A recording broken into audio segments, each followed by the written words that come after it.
नमस्ते दोस्तों, स्वागत है आपका गोल्डन गुल्लक की एक जादुई दुनिया में। आपने सुना होगा कि यमराज जी के पास सबका हिसाब होता है। अब आप सोच रहे होंगे कि कलयुग में यमराज जी ने भी टैबलेट या लैपटॉप ले लिया होगा। बिल्कुल नहीं। हमारे यमराज जी आज भी उसी 50 किलो की भारी भरकम यम बही के दीवाने हैं। क्यों? क्योंकि नर्क के कड़ाहों की गर्मी से वाईफाई का राउटर पिघल जाता है भाई। चलिए देखते हैं इस जादुई किताब ने यमराज की लाइफ में कैसे लोचा कर दिया। चित्रगुप्त, इस किताब का वजन हर साल 2 किलो बढ़ जाता है। धरती पर लोग पाप कम और रील सादा बना रहे हैं। उन सब का यूजर नेम लिखते लिखते मेरी तो उंगलियां सूज गई हैं। महाराज, शिकायत मत कीजिए, ये यम बही साक्षात जादुई है। इसमें ऑटो पाप डिटेक्टर लगा है। बस इसे बगल में दबाइए और धरती पर उस पिंटू को ले आइए। उसका टाइम ओवर हो गया है। चल मेरी प्यारी बही, आज तुझे धरती की ताजी हवा खिलाते हैं। भैंसे को बोलो हॉर्न कम बजाए।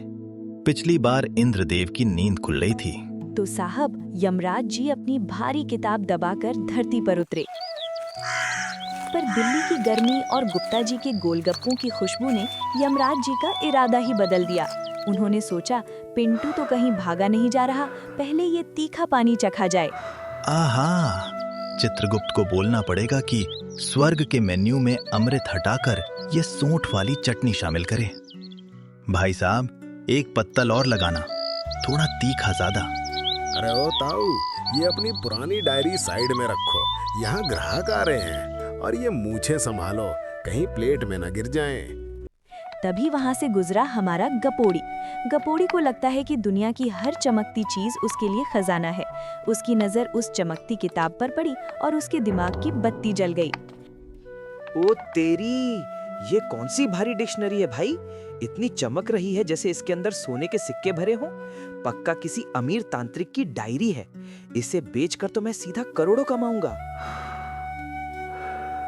उफ, ये किताब है या जिम का डंबल? पर कोई बात नहीं, अमीर बनने के लिए इतनी मेहनत तो बनती है। मेरी बही, मेरी जादुई बही कहाँ गई? अरे ओ गोलगप्पे वाले, यहाँ एक सुनहरी किताब रखी थी, कहाँ गई? अरे ओ अंकल, चिल्लाओ मत। वो एक दुबला पतला लड़का उसे कबाड़ समझकर ले गया। वैसे भी इतनी पुरानी रद्दी का क्या करोगे? रद्दी? मूर्ख, वो यम बही थी। अब बिना किताब के मैं न स्वर्ग जा सकता हूँ, न पिंटू की आत्मा ले सकता हूँ। मेरी तो नौकरी खतरे में पड़ गई। लो जी, यमराज जी की तो इज्जत का कबाड़ा हो गया। साक्षात मृत्यु के देवता अब एक चोर को ढूंढने के लिए दर दर भटकेंगे।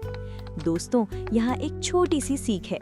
लालच और जल्दबाजी में उठाई गई चीज अक्सर मुसीबत का दूसरा नाम होती है। अब इधर हमारे गपोड़ी भाई साहब उस भारी भरकम किताब को खजाना समझकर अपने अंधेरे कमरे में ले आए।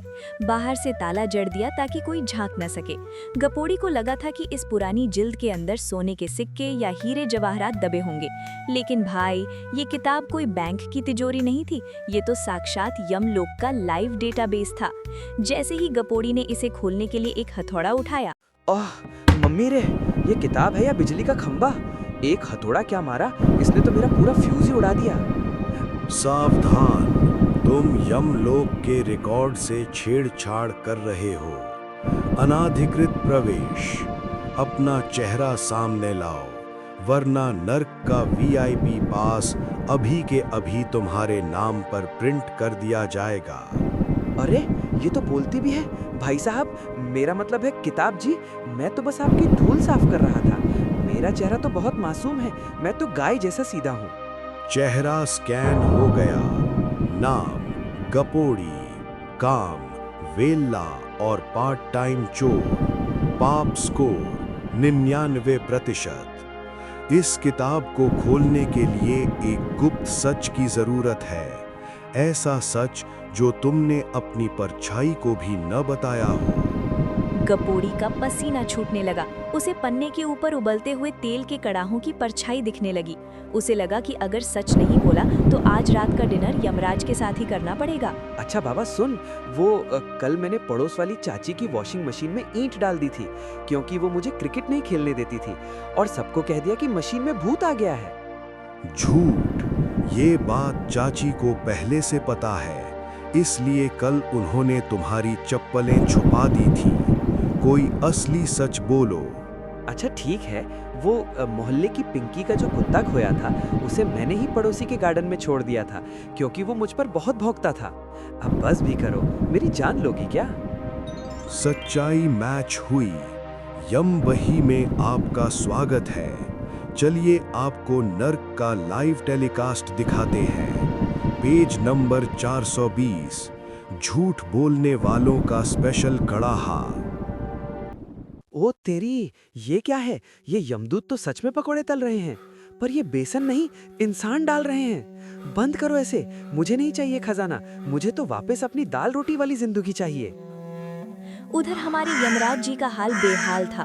बिना अपनी यम बही के वो ना तो स्वर्ग का दरवाजा खोल सकते थे और ना ही अपनी ड्यूटी कर सकते थे। वो उसी गोलगप्पे वाले के पास एक टूटी हुई बेंच पर सिर पकड़कर बैठे थे। चित्रगुप्त, क्या दिन आ गए हैं। साक्षात मृत्यु का देवता, और आज जेब में एक फूटी कौड़ी भी नहीं है।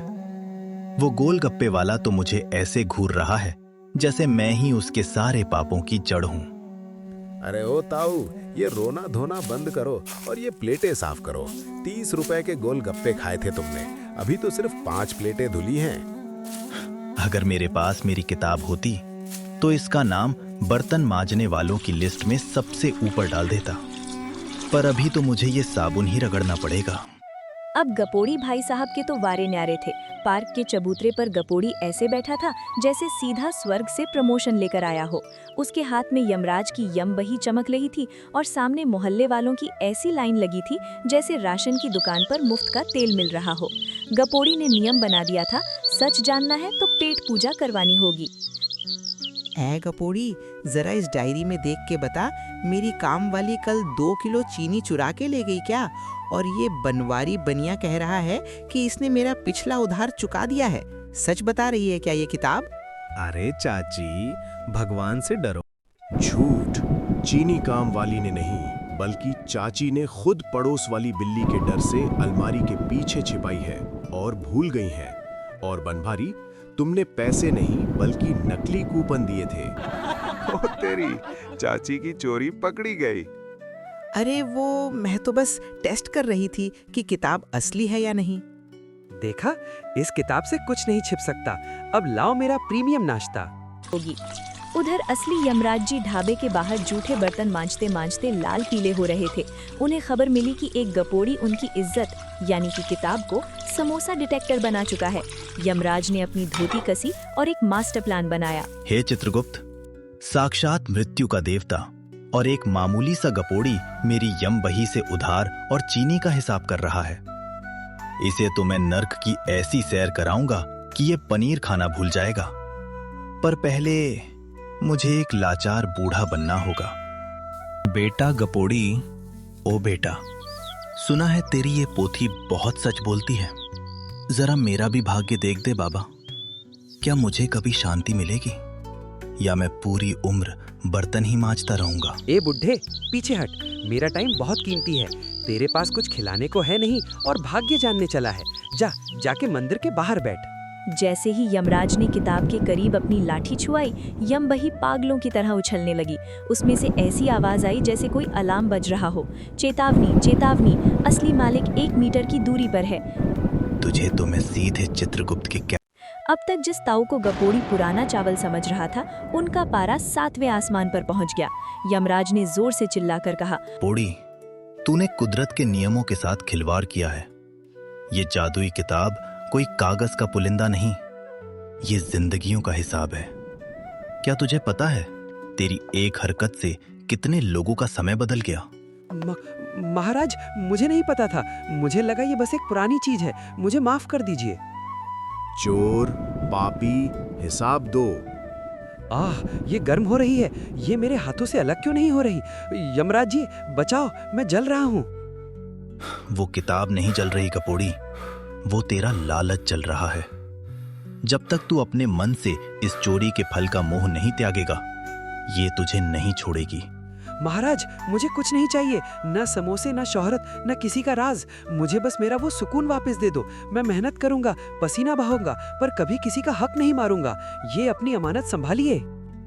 उठ बालक, पश्चाताप की अग्नि ने तेरे पाप धो दिए हैं। यमराज सिर्फ प्राण नहीं लेते, वो सही रास्ता भी दिखाते हैं। कपोड़ी, अब से तेरी कहानी तू खुद लिखेगा। याद रखना, असली जादू जादुई किताब में नहीं, ईमानदार नियत में होता है। तो दोस्तों, यमराज जी तो अपनी यमबही लेकर वापस यमलोक चले गए। गपोड़ी को जादू तो नहीं मिला, पर उसे मेहनत का मंत्र मिल गया। और सीख साफ है, दूसरों की चीजों पर नजर रखने वाले अक्सर अपना ही नुकसान कर बैठते हैं। तो अगली बार जब आप कुछ उठाएं, देख लीजिएगा कि पास में कोई यमराज तो नहीं खड़ा।